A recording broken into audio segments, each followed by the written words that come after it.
I scrubbed out of a 6-hour surgery that saved a man's life, checked my phone, and discovered I couldn't save my own marriage. The surgery was textbook, triple bypass.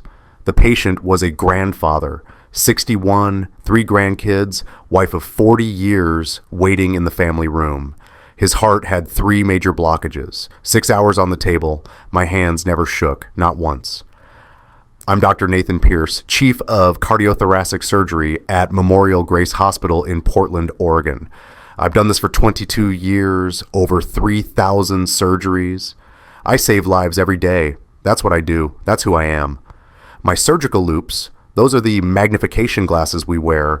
They're custom made, titanium frame, 3.5x magnification. They cost $3,000 and only 4 people on earth have the prescription to use them. When you adjust the focus, they make this clicking sound. Tock, tock, tock. 3 clicks to perfect clarity. I adjusted them maybe twice during that 6-hour procedure. Steady hands, steady heart. The patient's chest closed. Perfect sutures. I told the OR team, "Nice work, everyone." Dr. Kevin Tanaka, he's one of my cardiothoracic fellows. He nodded from across the table. Good kid, smart, going to be a hell of a surgeon someday. I stripped off my surgical gloves, that snapping sound, you know the one, when latex peels away from skin. The smell of antiseptic, betadine, that sharp hospital smell that clings to everything. My loops went back in their black leather case. The case smells like the OR. Like every surgery I've ever done. Jennifer, my wife, she used to polish those lenses for me every Sunday night, early in our marriage. Sitting at our kitchen table with this special microfiber cloth, making tiny circles. She stopped doing that 2 years ago. I didn't notice when. I walked to the OR locker room. Empty. Just me and the humming of the ventilation system. I sat on the metal bench. It was cold through my scrubs. I pulled out my phone. 1 email, no sender name. Subject line, Dr. Pierce deserves to know about his backup husband. Backup husband. I didn't understand that phrase yet. I tapped the email. It opened to an attachment. A PDF, 27 pages. The first page was a screenshot of a text conversation. Green bubbles, gray bubbles. I recognized one of the numbers, my wife's. Jennifer. Marcus makes me feel alive again. Nathan is just safe, boring, a good provider, but God, when Dylan touches me... Wait, not Dylan. I misread in my shock. Marcus Brennan, our hospital's development director, the guy we hired 18 months ago, the guy Jennifer mentored on donor relationships, the guy sitting 3 offices down from where I was reading this. The next text, LOL, your backup husband. Jennifer's response, backup plan is looking like upgrade potential more techs. Her friend, does Nathan even know? Another friend, someone should tell him. Laughing emoji, crying laughing emoji. I flipped to page 2, an email thread. Jennifer to Marcus, when Nathan's on call tonight, come over around 10. I'll make sure we have the house to ourselves. Page 4, I can't believe we've kept this secret for almost a year. Sometimes I feel guilty. Then I remember how good you make me feel, and the guilt just evaporates. Page 7, you'd make a better father than Nathan anyway. He's never home, always at the hospital. You actually see me. Page 12, details about hotel stays. Conference in Seattle last October, room 847 at the Renaissance Hotel. When Nathan thinks I'm at the Women's Health Conference. I was still holding the phone. My hands weren't shaking. That's the weird thing. 6 hours of surgery, steady. Reading about my wife's affair, steady. 23 years of marriage, 1 email, 27 pages. I heard footsteps in the hallway outside.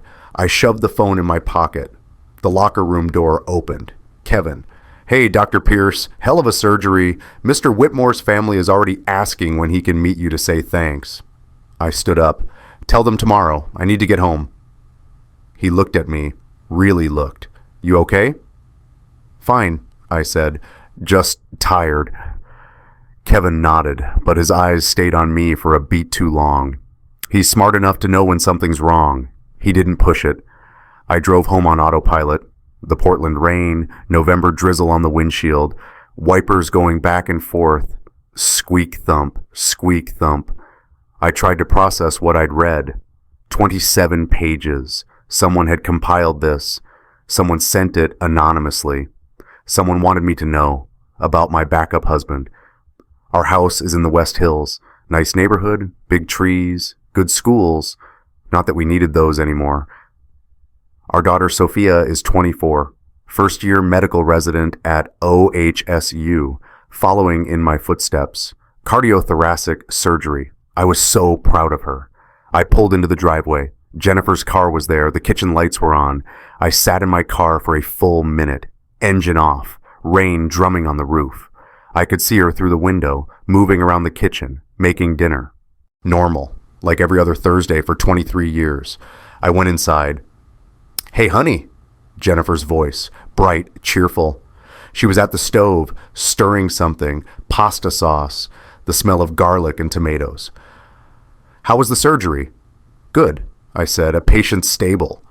"That's wonderful." She smiled at me, crossed the room, kissed my cheek, her perfume, the same one she's worn for years, vanilla and something floral. "You must be exhausted. Dinner's almost ready. Your favorite. Penne arrabbiata." I looked at her, really looked. Dark hair pulled back in a ponytail, yoga pants and a gray sweater. Same woman I married. Same woman who just texted her friends about her backup husband. "I need to grab something from upstairs," I said. "Okay, 5 minutes until we eat." I went upstairs, our bedroom. I stood in the doorway. Everything looked normal. Our bed, made with the blue comforter, the dresser with framed photos, our wedding photo 23 years ago. I was 28. She was 26, smiling, happy, or maybe we were just good at pretending even then. I opened her nightstand drawer, looking for... what? Evidence? It was already in my phone, but I needed to see something physical, something real. Lotion, a book, reading glasses, a hair tie, normal things. Then I opened the bathroom drawer, next to the sink, her side, pink and white cardboard box, slightly crumpled at one corner. I picked it up. It rattled. The pregnancy test was still inside, digital. The front showed a happy pregnant woman smiling at a plus sign. My stomach dropped. I walked back downstairs, slowly. She was plating the pasta. 2 plates, wine glasses already poured. "Jennifer," she turned. "Yeah? Are you pregnant?" Her face froze, just for a second. Then she smiled, nervous. Yes, I was going to tell you tonight, over dinner. Surprise?" "How far along?" The test said about 9 weeks. I have a doctor's appointment next week to confirm." 9 weeks. I counted backward. Late August, early September. We hadn't been intimate since June, 4 months ago. We'd been in a dry spell, work stress, her volunteer commitments at the hospital, my surgical schedule. It happens in long marriages, except apparently not in hers. "Nathan?" Her voice uncertain now. "Aren't you happy? I know we didn't plan this, but it's a miracle, right? At our age?" I looked at her. This woman I'd built my life around. 23 years. My chest felt hollow. "Yeah," I said, "a miracle." We sat down to dinner. I don't remember eating. She talked about baby names, about converting the guest room into a nursery, about how Sophia would be such a good big sister even though she's 24 and already a doctor herself, how this was a blessing, how we'd been so focused on our careers that maybe God was giving us a second chance at family. I nodded. I said the right things. "That sounds great. We'll figure it out." "Yes, we should tell Sophia soon." After dinner, she went upstairs to take a bath. I went to my study, closed the door, pulled out my phone, scrolled back through the 27-page PDF, page 18. "I think I might be pregnant." Marcus's response, "Is it mine?" Jennifer, "I don't know. Possibly. Nathan and I haven't, in months, but I can't be sure." Marcus, "What are you going to do?" Jennifer, tell Nathan it's his. Obviously, he'll never question it. He trusts me. I read that line 3 times. He trusts me. Past tense would be more accurate. He trusted me. I Googled Omega Seamaster watch. It pulled up our anniversary gift. I'd given Jennifer a gold Omega watch for our 20th anniversary. 3 years ago, gold case, blue face. I'd had it engraved on the back. 20 years forever yours, Jay. It cost $6,000. She wore it to every hospital event, every donor gala, every women's ministry meeting she ran at the hospital's volunteer program. I stood up, walked to our bedroom. She was still in the bath. I could hear the water running. I opened her closet, top shelf, storage boxes. I found one labeled accessories. Opened it. Inside, a watch box. Omega, same blue color. I opened it. Gold Seamaster, blue face, identical to hers. I turned it over. Engraved, to New Beginnings, J. She'd bought Marcus our anniversary gift, the same watch I'd given her to symbolize 2 decades of marriage. She'd given him the same symbol, for their new beginning. I heard the bathwater shut off. I closed the box, put it back, walked downstairs. I sat in the kitchen, stared at the wall. The clock ticked, tick, tick, tick, tick, like my watch, my Omega, the one that was supposed to mean something. Jennifer came down 20 minutes later, wrapped in her robe, hair wet. I'm going to bed, she said. You coming? In a bit. Got some case notes to review. Don't stay up too late. She kissed the top of my head. We have our baby to think about now. I waited until I heard the bedroom door close upstairs. Then I grabbed my coat, my keys. I drove back to the hospital. Memorial Grace at midnight is a different place. Quieter, fluorescent lights humming, the night shift, nurses at their stations, the soft beeping of monitors from patient rooms. I took the elevator to the 3rd floor, the administrative wing, deserted. I walked past my office, past Marcus Brennan's office, development director, gold nameplate on the door. I went to the hospital chapel. It's small, non-denominational, 20 rows of chairs facing a simple wooden cross. Stained glass windows. During the day, they're beautiful. At night, they're just dark. I sat in the front row. I pulled out my phone, opened the photos, found the one Jennifer had texted me yesterday, an ultrasound image, black and white, grainy. The little blob that was supposedly our baby. She'd sent it with 3 heart emojis. First picture of baby Pierce. I zoomed in. The date on the ultrasound, November 12th, yesterday. Estimated gestational age, 9 weeks, 2 days. I counted backward. Conception date, early September, September 5th, give or take a few days. I opened my calendar, September 5th. I was in surgery, back-to-back organ transplants, a heart and double lung, critical patients. I slept at the hospital that entire week, 4 days straight. I have the surgical logs to prove it. Kevin can verify he was with me the whole time. It is biologically impossible for me to be the father of Jennifer's baby. I sat in that chapel, staring at the cross. The silence was heavy, complete. Just me and God and the truth. I said out loud, I kept every vow. 23 years, in sickness and in health, forsaking all others, I treasured her. I worked 80-hour weeks to build a life for us, for Sophia. I did everything right. My voice cracked. So why wasn't it enough? What did I miss? What was I supposed to do differently? The cross didn't answer. Of course it didn't. I took a breath, tried again, calmer.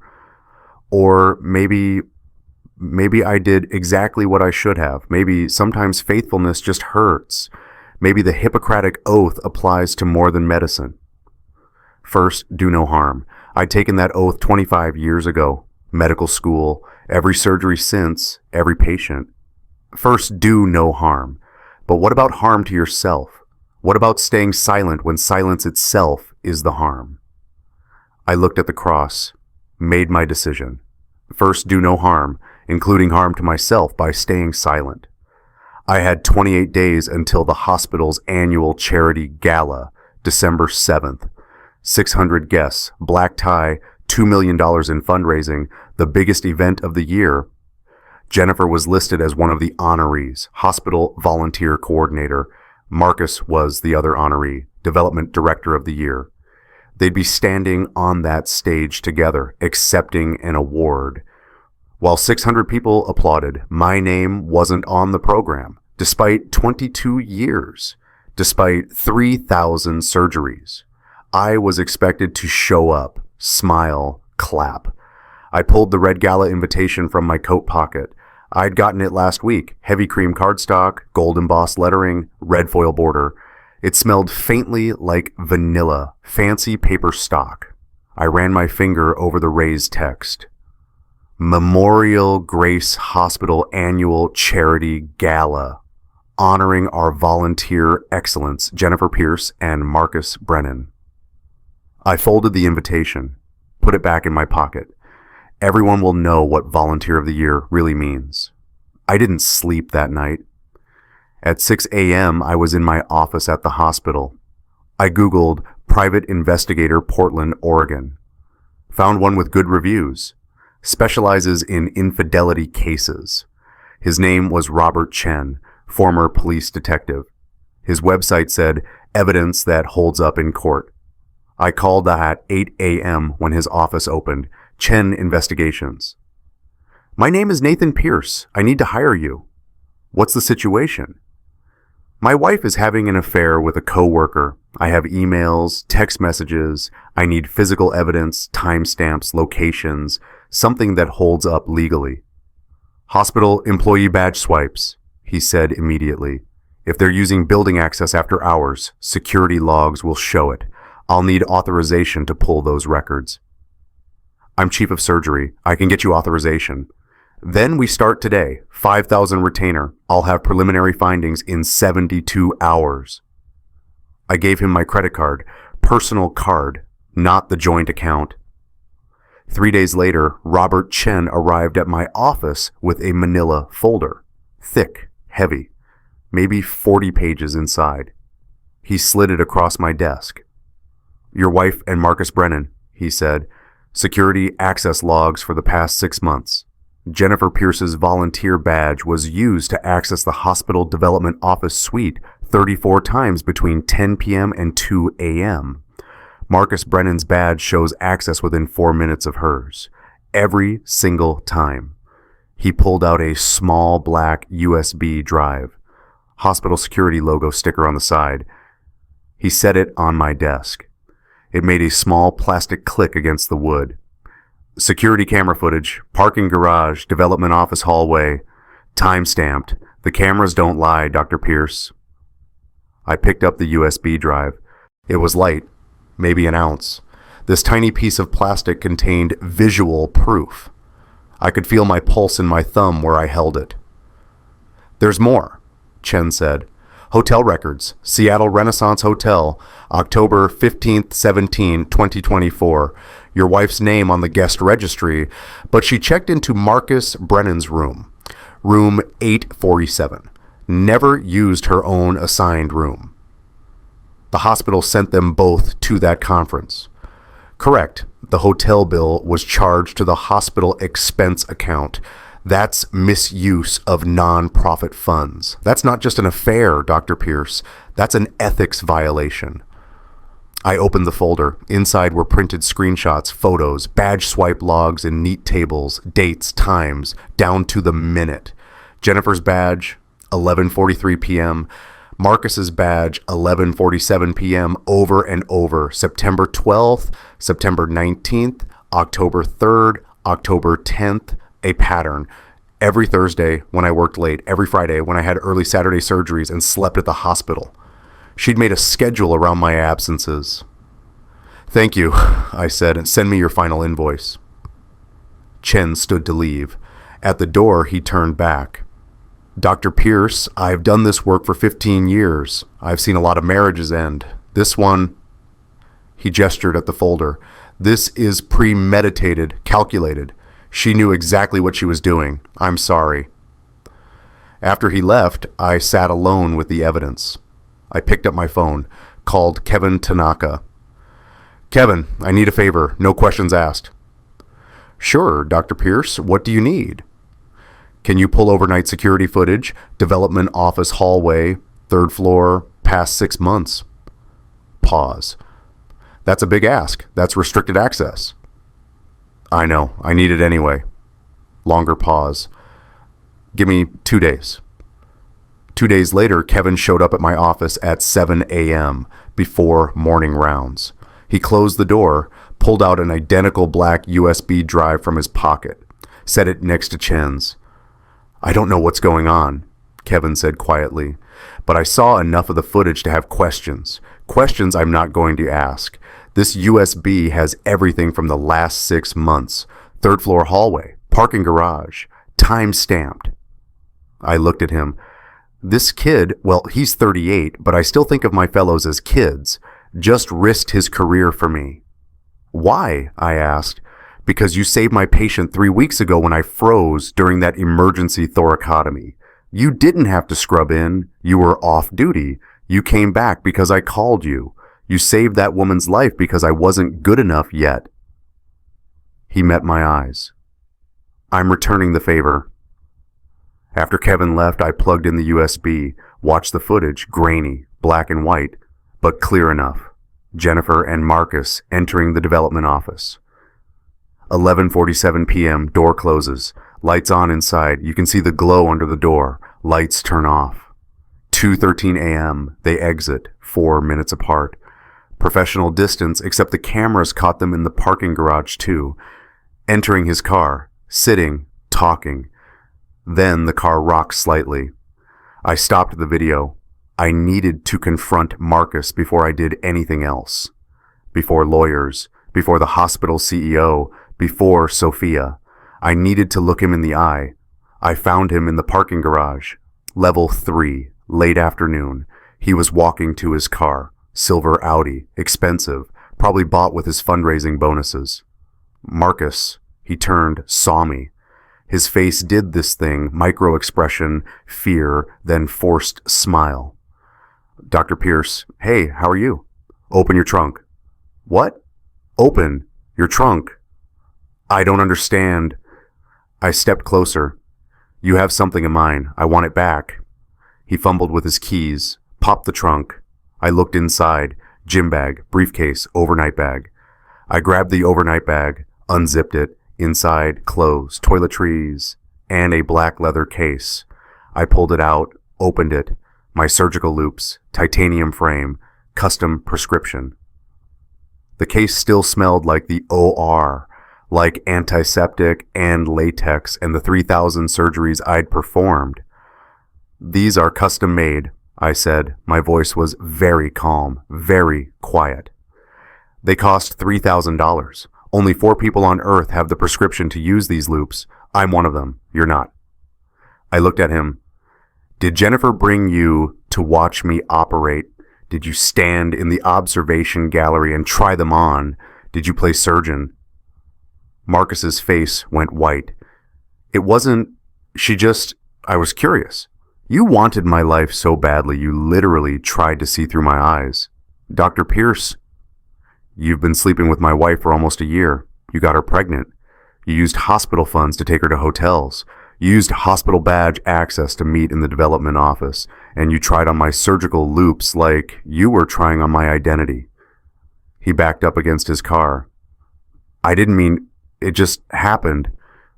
Nothing just happens, Marcus. She made a schedule, Thursday nights, Friday mornings, when I was on call, when I was sleeping here after 30-hour shifts. You both planned it, down to the minute. What are you going to do? I put my loops back in their case. Held them. They felt heavier than they should. I'm going to tell the truth. At the gala, in front of 600 people. All those donors you've been courting, all those board members. They're going to know exactly what kind of volunteer excellence you and Jennifer have been practicing. You can't. That'll destroy both our careers. You should have thought about that before you tried on my loops. I walked away, left him standing in the parking garage. When I got to my car, my hands were shaking, not from fear, from rage, pure, cold rage.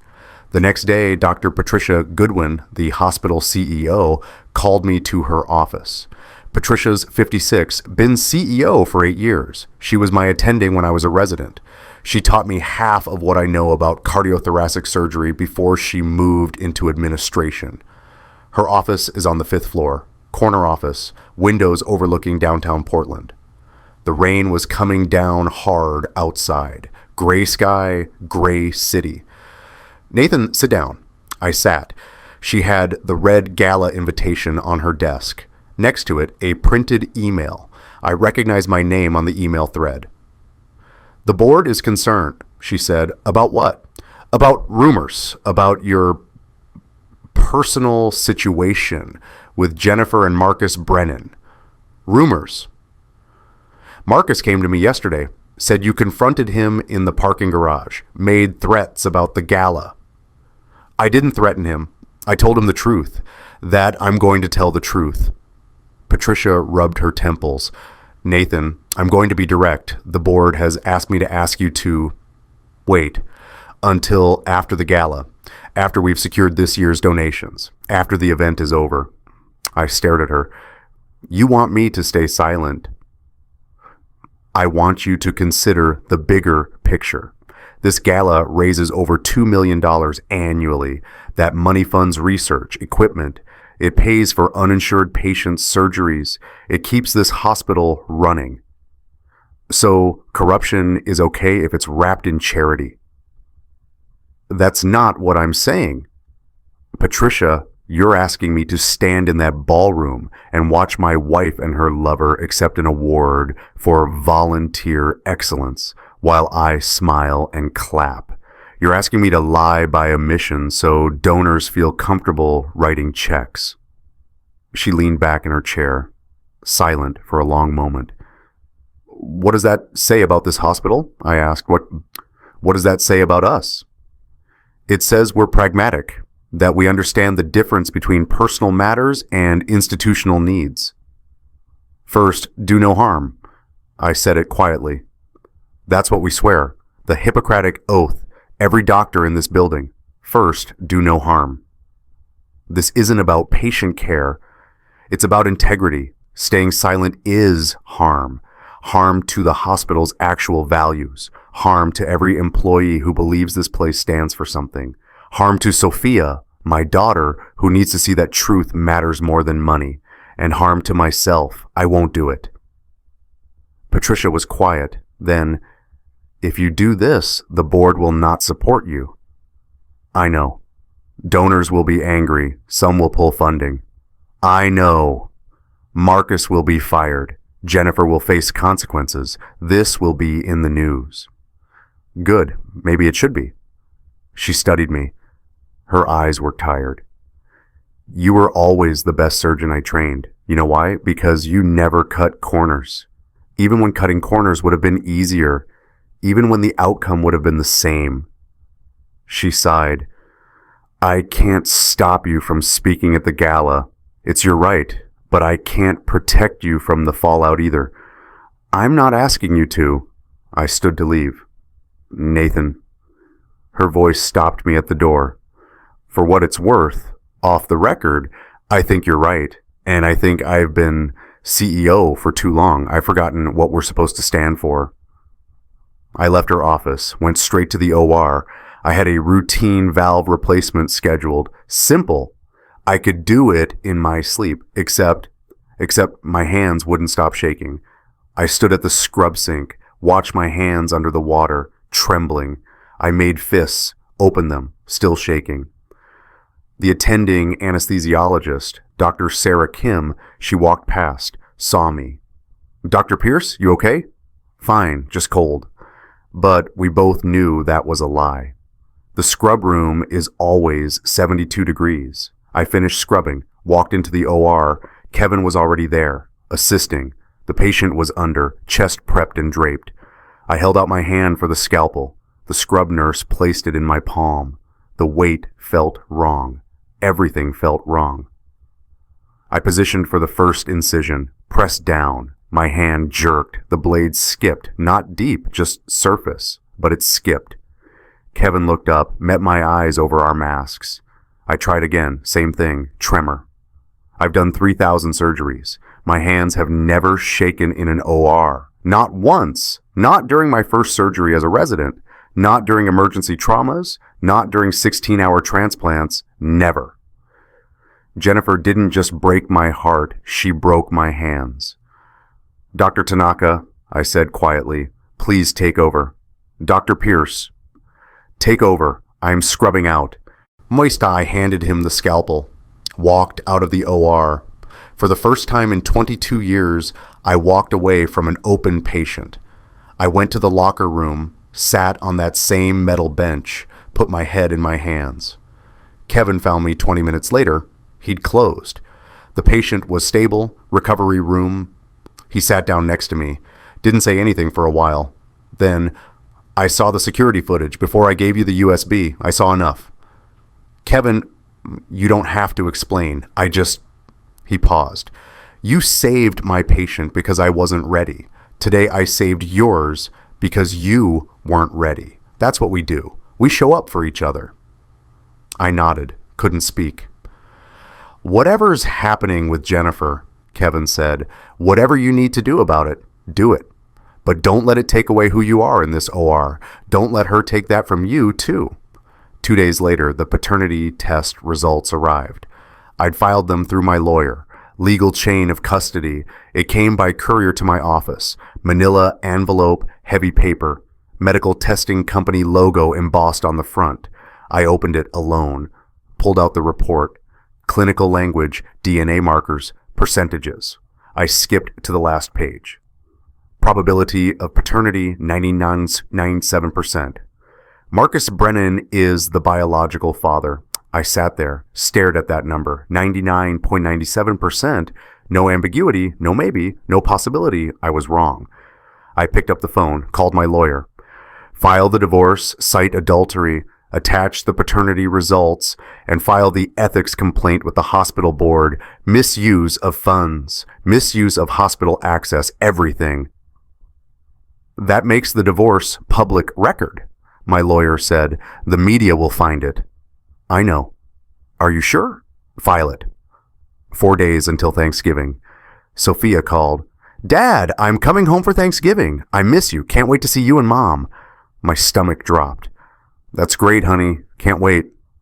Sophia arrived Wednesday night. She burst through the door with her overnight bag and that energy she has. Pure joy. She was wearing her white coat, her resident coat. She'd brought it home to show us. Look, she held it up. Dr. Sophia Pierce, MD, embroidered. It's official. The coat was crisp white cotton, still stiff, new. The embroidery on the chest, navy blue thread, her name. She'd worked so hard for that coat. 4 years of med school, boards, match day, now her first year of residency. I hugged her, held on maybe a second too long. You okay, Dad? I'm just proud of you. Jennifer came down the stairs. Sophia! Oh my God, look at you, a real doctor. They hugged. Sophia showed Jennifer the coat. I want to be just like Dad, chief of cardiothoracic surgery someday. Maybe here at Memorial Grace. We could work together. Jennifer and I made eye contact over Sophia's head. I looked away first. Thanksgiving dinner was surreal. Turkey, stuffing, the works. Jennifer had gone all out. Sophia talked about her residency, her patients, the 80-hour weeks, the exhaustion, the joy of finally doing real medicine. I had this moment last week, Sophia said. In the ICU, this patient was crashing. Attending wasn't there yet. I had to make the call, and I did. I intubated, got them stable, and I thought, this is why I went through hell in med school. For this. I smiled. That's exactly right. That's what it's all about. I want to be like you, Dad. I want to have your career, your reputation, the way everyone at the hospital talks about you, like you're the gold standard. That's my goal. Jennifer reached over, squeezed my hand, playing the part. Supportive wife, proud parents, happy family. I wanted to scream. After dinner, Sophia and Jennifer did dishes. I excused myself. Went to my study, sat in the dark. I could hear them laughing in the kitchen, mother-daughter time. Sophia had no idea that in 2 weeks I was going to detonate her entire understanding of our family. Sophia knocked on the study door. "Dad, can I come in?" "Yeah." She sat down in the chair across from my desk. The lamp made her face half shadow. "Are you okay? You seem, I don't know, off." "Just work stress." "Liar." She smiled. "I'm your daughter. I know when something's wrong. Is it a patient? Is someone dying?" "Yes," I thought. "Our family is dying. Your mother killed it, and I'm about to bury it in front of 600 people." "It's nothing," I said. "Just tired. Long hours. You know how it is." She studied me, then nodded. "Okay, but if you need to talk, I'm here. You're my hero, Dad. You know that, right? Everything I am. It's because of you." After she said that, I couldn't meet her eyes. "I know, honey. I'm proud of you too." She hugged me goodnight. I held her, smelled her shampoo. Same kind she's used since high school. Some fruity scent. She's 24, a doctor, my daughter. And I was about to teach her the hardest lesson medicine offers, how to face truth even when it destroys us. When she left, I sat alone in my study, pulled out my phone, looked at the calendar, December 7th, the gala, 13 days away. I opened my email, scrolled to that anonymous message. 27 pages, I had read it 100 times now, but I opened it again. Page 19, the text that started all of this. "Your backup husband." I closed my eyes, thought about the past 3 weeks, the evidence, the confrontations, the hospital's pressure to stay silent, my hands shaking in surgery, the paternity results, Sophia's innocent face asking if I'm okay. I'm not okay. I haven't been okay since I read that email in the locker room, but I'm going to be. On December 7th at 7 p.m. in front of 600 witnesses, I'm going to stand on that stage and tell the truth. And maybe, just maybe, that's the first step back to being myself again. 10 days before the gala, I filed for divorce. My lawyer, a woman named Catherine Ross, she'd handled the paperwork quietly, efficiently, divorce petition, grounds, adultery, exhibits attached, the 27-page email printout, the security badge logs, the hotel receipts, and the paternity test. 99.97%, Oregon is a no-fault divorce state, but you can still cite adultery if you want it on the public record. I wanted it on the public record. Catherine filed the papers at 9 a.m. on a Monday. By 10 a.m., Jennifer had been served. The process server found her at the hospital, in her volunteer coordinator office, 3rd floor, right next to Marcus's office. My phone rang at 10:15. "Nathan, what the hell did you just do?" Jennifer's voice, shaking, not from sadness, from rage. "I filed for divorce." You didn't even talk to me." "I tried talking, at Thanksgiving, every day for 3 weeks, but I kept thinking about what you wrote. Nathan will never question it. He trusts me." Past tense, Jennifer. Trusted. "The baby isn't mine. We both know that. The paternity test proves it. 99.97%. Marcus is the father." Silence. Then, "You had no right." "I had every right. I also filed an ethics complaint with the hospital board. The misuse of nonprofit funds, hotel charges on the hospital expense account, badge access to the development office 34 times after hours. That's not a personal matter. That's fraud." "You're destroying my life." "No, you destroyed our life. I'm just making sure everyone knows who actually did the destroying." She hung up. At 11 a.m., the hospital's chief communications officer called. "Dr. Pierce, we have a situation. Local media is asking about your divorce filing. It's public record. They found it. What should I tell them?" "Tell them the truth. My wife and the development director had an affair. She's pregnant with his child. They misused hospital funds. The board is investigating." "Dr. Pierce, that's the statement. If you want to spin it differently, that's your choice. But those are the facts." By noon, Marcus Brennan had been suspended pending investigation. By 2 p.m., the hospital board had called an emergency meeting. By 5 p.m., the local news had the story. Memorial Grace Hospital scandal. Affair between volunteer coordinator and development director involves misuse of funds. My phone didn't stop ringing. Text messages, colleagues, board members, donors.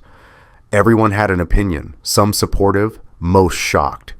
A few angry that I'd aired dirty laundry before the gala. The gala, 7 days away, 600 people, $2 million in fundraising, and everyone would know.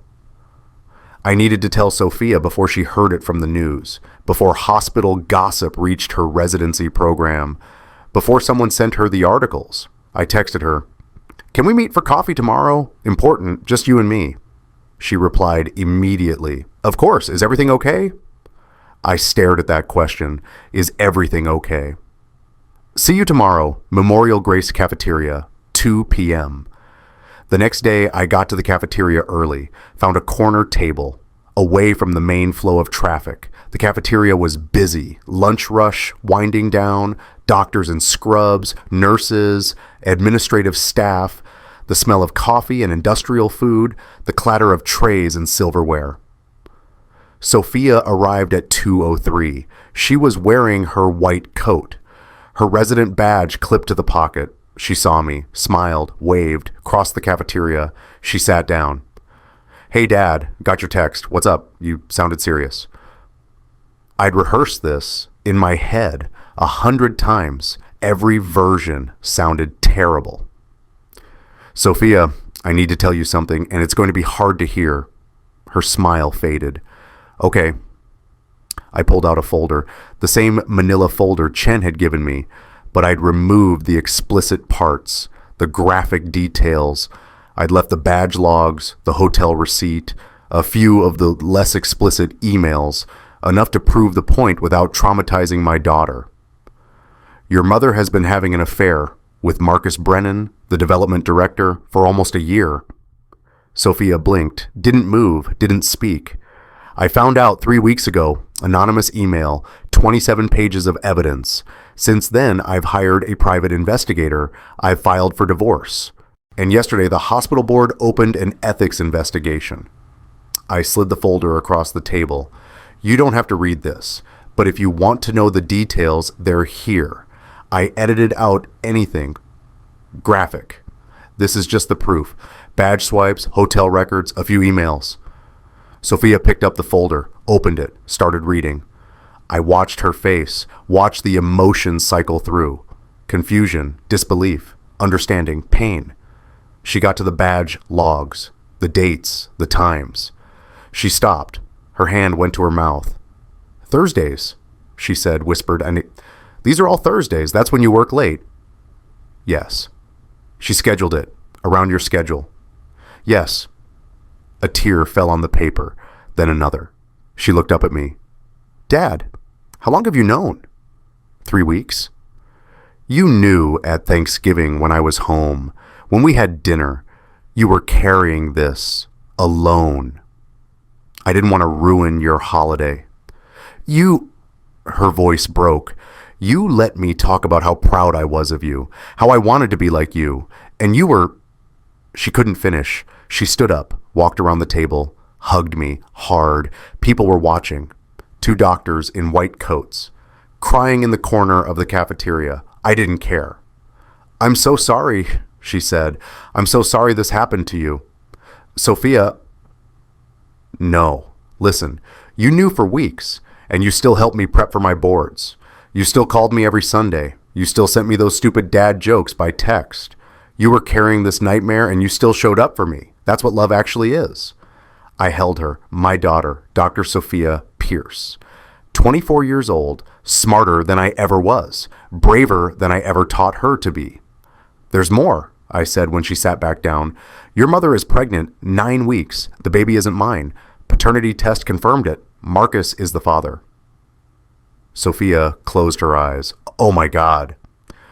"I'm telling you this now because the gala is in 6 days. Everyone's going to know. The media already has the story. I don't want you blindsided at the hospital. I don't want you hearing this from gossip." She wiped her eyes, took a breath. What are you going to do? At the gala? I'm giving the keynote speech, same as planned, but I'm going to tell the truth, all of it, in front of 600 people. Dad, she paused, thought. That's incredibly brave, or incredibly stupid, maybe both. Probably both. Will you lose your job? I don't know, maybe. Some board members are furious, some are supportive. Dr. Goodwin, the CEO, she said she can't protect me from the fallout. Sophia reached across the table, grabbed my hand. You're still my hero, she said.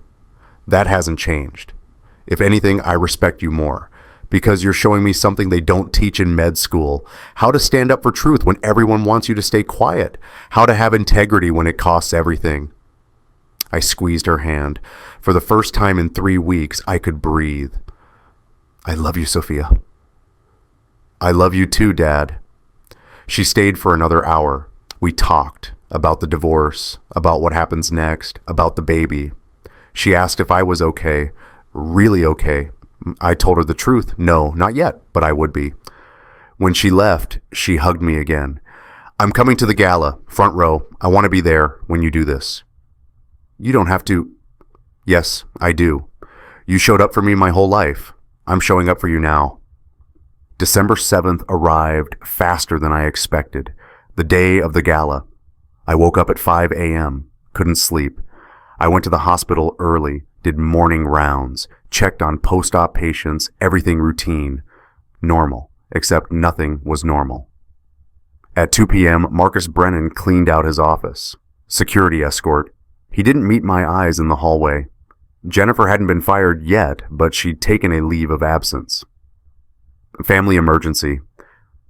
That's what the hospital told staff. At 5 p.m., I went home, put on my tuxedo, black, bow tie, the gold Omega watch on my wrist. I looked at the engraving one more time. 20 years, forever yours, J. I strapped it on anyway. This watch wasn't about her anymore. It was about my 20 years of competence, my commitment, my steadiness. She didn't get to take that from me. The gala started at 7 p.m.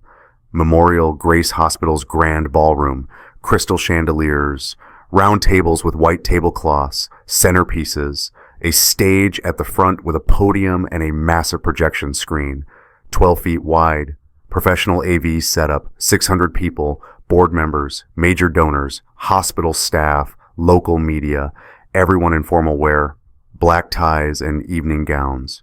The room buzzed with conversation, champagne glasses clinking, the string quartet playing Vivaldi.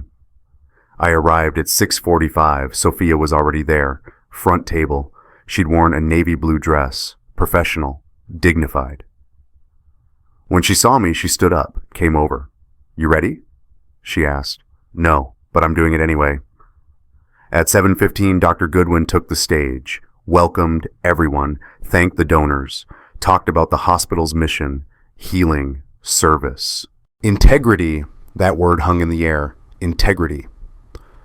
At 7:30, dinner was served. I don't remember what we ate. I pushed food around my plate. Sophia sat next to me, kept glancing over, checking if I was okay. At 8:15, the award ceremony started. Dr. Goodwin announced the Volunteer Excellence Awards. Normally, this is when Jennifer and Marcus would walk up together, accept a crystal trophy, give a brief speech. Everyone applauds, except Marcus wasn't there, and Jennifer wasn't there. The room noticed. Whispers. Dr. Goodwin improvised. Due to unforeseen circumstances, tonight's volunteer awards will be postponed. Instead, we'll move directly to our keynote speaker. She looked at me. Dr. Nathan Pierce, Chief of Cardiothoracic Surgery, 22 years of service, over 3,000 lives saved. Please welcome Dr. Pierce. Applause, scattered at first, then growing. I stood up, walked to the stage. Sophia's eyes followed me the whole way. I stepped up to the podium, 600 faces looking at me. The lights were bright, hot. The projection screen glowed white behind me. Blank, waiting. I'd prepared a speech, standard stuff. Thank the donors, talk about the hospital's mission, highlight a few patient success stories, inspire people to give generously. I had that speech in my breast pocket, folded. I didn't pull it out. Instead, I pulled out my phone, opened a file, the presentation I'd actually prepared. I connected it to the AV system. The hospital's tech guy had helped me load it this afternoon. He didn't ask questions. "Good evening," I said, my voice echoed through the sound system. "I'm Dr. Nathan Pierce. I've been a surgeon here for 22 years. I've performed over 3,000 surgeries. I've saved grandfathers and mothers and children. I've worked 80-hour weeks. I've slept in this hospital more nights than I've slept in my own bed." I paused. Let that sink in. "Tonight, you're here to support this hospital, to donate, to fund research and equipment and patient care. You're here because you believe Memorial Grace stands for something: excellence, integrity, service."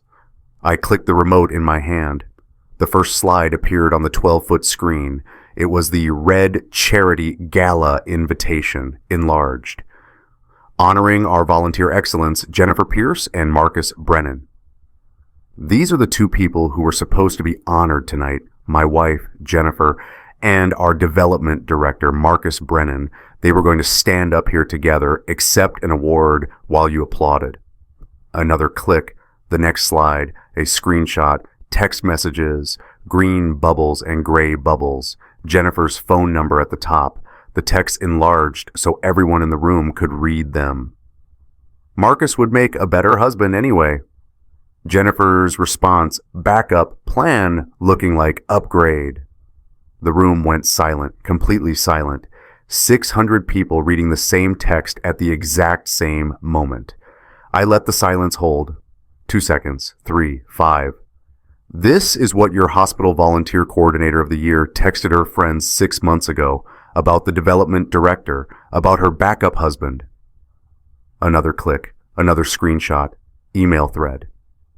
Jennifer to Marcus: "When Nathan's on call, come over around 10. I'll make sure we have the house to ourselves." Gasps. Actual audible gasps from the audience. This affair has been going on for almost a year. They used hospital badge access to meet in the development office 34 times after hours. The security logs are public record now. They used hospital funds, your donation money, to pay for hotel rooms. Seattle, October 15th through 17th. Room 847 at the Renaissance, charged to the hospital expense account. I clicked again. The hotel receipt, itemized. Marcus Brennan's name. Jennifer Pierce checked into his room. "My wife is pregnant. The baby isn't mine. Paternity test confirmed it. 99.97%. Marcus Brennan is the biological father." More gasps. Someone at a back table stood up, started to leave, then sat back down. Everyone wanted to leave. No one moved. "I know what you're thinking. This is personal. This is Nathan's private life. Why is he airing this at a charity event?" I looked around the room, made eye contact with specific people, board members, donors. Because this isn't just personal. This is about what this hospital actually values. When I discovered the affair, I went to our CEO. I showed her the evidence. You know what she asked me? She asked me to stay quiet until after tonight, until after we'd secured your donations. She said, "Consider the bigger picture." Dr. Goodwin's face had gone white. She sat frozen at the head table. "Here's the bigger picture. If we ask our chief of surgery to lie by omission so donors feel comfortable, what are we really selling? We're not selling integrity. We're selling the appearance of integrity. We're selling a brand." I paused, took a breath. Medicine taught me something. First, do no harm. That's the Hippocratic Oath. Every doctor here took it. First, do no harm. For 22 years, I thought that meant don't hurt your patients, do perfect surgery, save every life you can. I looked at Sophia. She was crying, but she nodded at me. Keep going. But staying silent about corruption, that's harm. Asking people to donate to an institution built on lies, that's harm. Teaching my daughter that success matters more than character, that's harm. And most of all, staying silent to protect other people's comfort while destroying my own integrity, that's harm I won't do anymore. The The room was dead silent now, not even the sound of breathing. I'm not asking you to stop donating. This hospital does incredible work. But donate to the actual mission, not to the people who manipulate it. Marcus Brennan resigned. The board opened an ethics investigation. My wife and I are divorced. The system is being held accountable. I clicked to the last slide. Blank. Just my voice. I save lives every day. That's what I do. But I couldn't save the life I built with her. I couldn't save 23 years of marriage from someone who called me her backup plan. What I could save, what I did save, is this. I gestured to the room. The truth. Even when it cost me everything, because that's what integrity actually looks like. I stepped back from the podium. Thank you for your time and your donations. For 3 seconds, nothing happened. Silence. Complete silence. Then Gregory Whitmore stood up. He's the board chairman, 62 years old, major donor. His wife, I'd saved her life 3 years ago, emergency surgery, aortic dissection. She would have died without it. He started clapping. Then the surgeons section stood. 10 doctors, they clapped, then more. Nurses, administrative staff, some board members, some donors, not everyone, maybe half the room. But it was loud, real. Others sat silent, uncomfortable. A few tables in the back, older board members, major donors, they looked furious, but they didn't boo. They didn't walk out. They just sat there, silent witnesses. I walked off the stage. Sophia met me at the bottom of the steps, threw her arms around me. Dad, that was, I don't even have words. Let's go home, I said. We left together. The gala continued without us. I heard later that Dr. Goodwin gave a brief statement. Memorial Grace Hospital is committed to transparency and accountability. We thank Dr. Pierce for his years of service and his commitment to our values. The hospital raised $1.7 million that night, down from the usual $2 million. But not destroyed. The truth cost us $300,000. I think that's a fair price.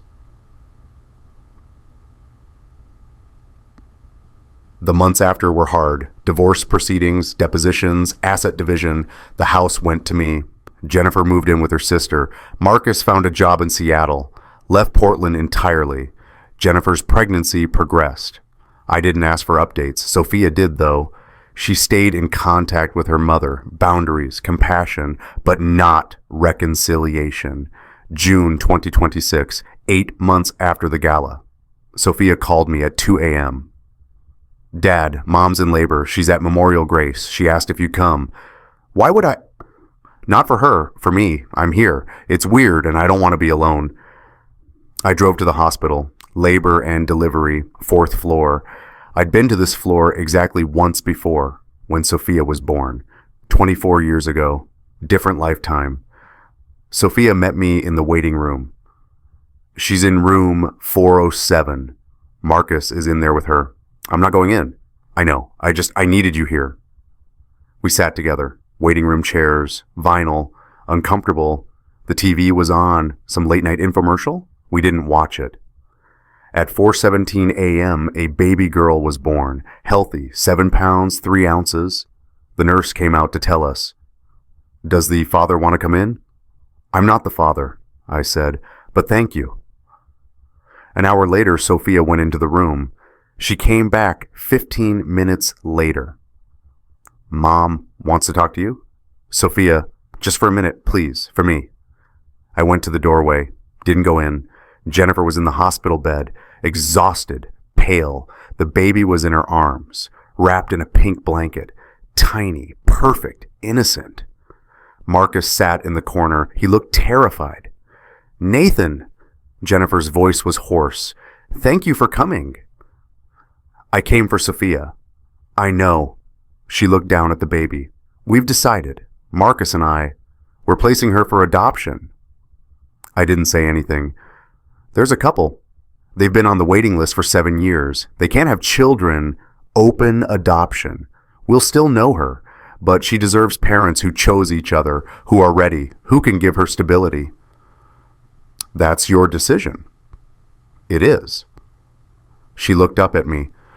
You were right. At the gala, everything you said, I destroyed us. I destroyed 23 years, and I don't know how to fix it. You can't fix it. I know. She was crying now. But I'm trying to do one thing right. This baby deserves better than what I can give her right now. I looked at the baby. Tiny fingers, tiny nose. She was asleep. Peaceful. She had no idea what chaos surrounded her birth. You're doing the right thing, I said. For her, that's what matters. I turned to leave. Marcus stood up. Dr. Pierce, I held up my hand. Just be there for her now, for Jennifer. That's your responsibility, not your trophy. I left. Sophia followed me. That was kind, she said. What you said about the baby, about the adoption. It's true. That child deserves parents who chose each other. Jennifer and Marcus made a choice. At least they're making the right one now. 2 weeks later, the baby went home with her adoptive parents, John and Lisa Martin. Good people, stable, ready. They sent updates, photos. The baby's name is Emma Grace. She's healthy, loved. That's all that matters. 6 months after the gala, December 2026. I was back in the OR, full schedule, full confidence. My hands didn't shake anymore. I was doing a routine valve replacement. Textbook. Simple. I adjusted my surgical loops. Tuck, tuck, tuck. 3 clicks. Perfect focus. The sound was different somehow. Lighter. Cleaner. Like a weight had lifted. I made the first incision steady. Perfect. Kevin Tanaka was assisting. He looked up at me over his mask. Nodded. Approval. Pride even. Nice, he said. Textbook. Through the observation gallery window, I saw movement. Someone standing, watching. I looked up. Sophia, in her white coat. Dr. Sophia Pierce, MD, embroidered on the chest. She was observing my surgery, studying my technique, learning, becoming the surgeon I'd trained her to be. Our eyes met through the glass. She smiled, small, proud. I nodded. Just a tiny movement. Acknowledgement, connection. We'd both survived, together. Not because we pretended everything was fine, but because we faced the truth. The hard, devastating, expensive truth. And we came out the other side as something better. Not as a perfect family, but as honest people, as real people. I turned back to the patient, continued the surgery. My hands were steady. My heart was steady. The loops clicked when I adjusted them. That sound, metal on metal, precision and clarity, it sounded like freedom. I save lives every day. I couldn't save the life I built with her, but I saved myself. I saved my daughter from living a lie, and I saved my integrity, the thing that makes me who I am, the thing no one, not Jennifer, not Marcus, not the hospital board, not 600 donors, could take from me unless I gave it away. I didn't give it away. I held on to it.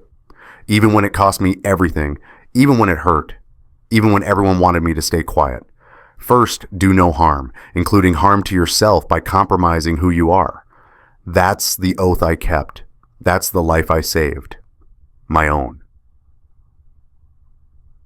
Nathan and Sophia redefined what family means through all of this. Not who you're born to, not who shares your blood, but who shows up. Who tells you the truth even when lying is easier, who watches you operate from the gallery and nods, who stands beside you when your world falls apart and says, "You're still my hero." If you've built your own chosen family, people who showed up when biology didn't, tell me about them in the comments.